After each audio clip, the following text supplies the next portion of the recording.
Aujourd'hui, je vais vous parler du fonctionnement des couples, de beaucoup de couples, face à l'urgence à l'hôpital quand un enfant a un accident, la maladie, le deuil et ces épreuves de la vie, souvent, au lieu de renforcer, séparent le couple. Et c'est ça qui est intéressant, c'est qu'est-ce qui se passe, qu'est-ce qui fait que on se sent seul dans l'épreuve alors qu'on a l'idée qu'on devrait être soudés. Bien sûr, certains sont soudés, je ne dis pas le contraire, mais une grande majorité vivent la solitude dans l'épreuve. Et des fois, il y a des rancœurs, même si on ne se sépare pas, que 15 ans, 20 ans après, on sort, oui, quand Jérémie ou un tel a eu ça, tu m'as laissé tomber, tu t'en es pas occupé, tu n'étais pas présent. Hmm. Vous connaissez. Alors, qu'est-ce qui se passe réellement? On n'est pas fabriqué pareil. Euh, dans chaque être, il y a du masculin et du féminin, mais on construit notre réalité avec une priorité masculine ou une priorité féminine. Si j'ai une priorité féminine, que je sois un garçon ou une femme, d'accord, hein, si j'ai une priorité pour construire ma réalité qui est féminine, c'est-à-dire que je vais d'abord dans mon être sensible, eh bien, quand un enfant a un accident, quand il se passe quelque chose, je rentre dans cette sensibilité, cette hypersensibilité qui me met dans l'impuissance et qui va m'amener à prendre des décisions rapides, des décisions souvent intuitives de l'action. Et quand je me trouve près de l'enfant malade, j'ai à la fois la conscience de mon impuissance et aussi une force qui est dans la confiance et dans confiance dans la vie et dans l'intuition que je pourrais avoir pour soulager. Ça peut être de mettre une main seulement ou de trouver un oreiller qui est un peu plus haut, qu'importe. Mais il y a à la fois cette dynamique de je suis soumis à la vie, je fais confiance à la vie, et parce que je lui fais confiance, elle me guide et j'ai l'intuition. Donc je deviens actif malgré cette impuissance. Ça, c'est le féminin.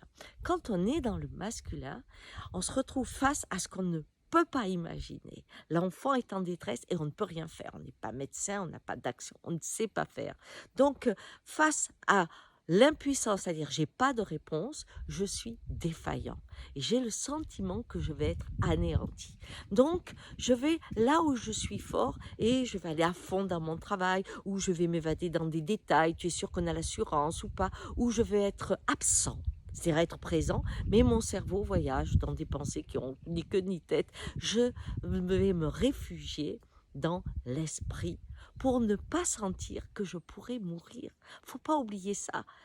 Il y a, quand on a une façon de pénétrer le monde, d'être celui qui le construit, donc d'être dans le masculin, cette mise en évidence que la vie tient la main et qu'on est soumis est insupportable, invivable.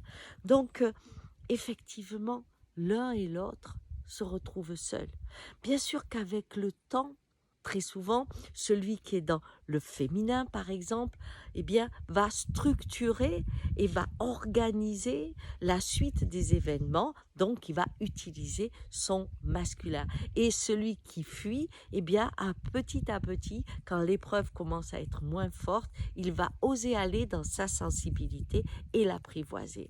Ou des fois, ça n'arrive pas. Mais souvent, avec le temps, ça se passe ainsi. Pourquoi je vous parle de ça? Parce que dans ma façon de transmettre la relation au monde, je vous dis comme l'Indien, ce qui est à l'intérieur de vous est à l'extérieur. Cette façon de se diviser face à l'épreuve dans des fonctionnements qui sont notre nature, hein, profonde, eh bien, on la vit au niveau du monde. Aujourd'hui, on est dans un schéma tragique, dans une blessure, dans une urgence. On a à peu près tous les cas de figure devant nous.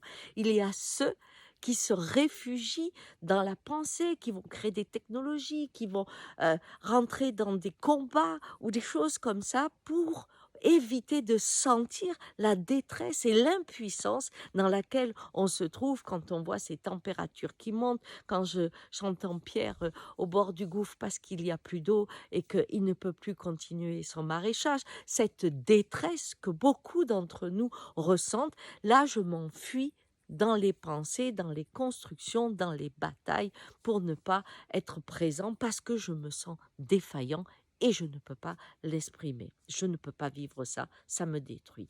Ou il y a ceux qui sont dans le féminin, qui sentent cette impuissance, qui ont peur, qui sont dans la douleur, qui connaissent cette détresse, mais ils ont cette confiance rivée au corps sur la vie qui est aux commandes, ce qui leur donne l'intuition des gestes qui sont à leur portée. Et cela change évidemment la route. Mais cela crée deux camps. Ceux qui sentent disent oui, oui, oui, vous êtes toujours en train de réfléchir à un monde qui est mort. Et les autres disent bon, mais vous êtes de toute façon terrifiés, c'est une hystérie, c'est pas possible. Il y a deux camps avec des solitudes communes qui se mettent en place. Eh bien, si vous comprenez au niveau de votre couple, au niveau de votre expérience, qui peut être tout simplement avec la famille, de votre façon de voir les tragédies, eh bien, observez si vous êtes plus masculin que féminin et comprenez, acceptez qu'on puisse vivre la même épreuve différemment parce que ce que vous arriverez à établir avec quelqu'un qui est plus féminin ou plus masculin selon qui vous êtes, eh bien, permettra de trouver les premiers pas d'une collaboration à un niveau beaucoup plus grand. Voilà, eh bien, je vous souhaite une belle journée. Au revoir.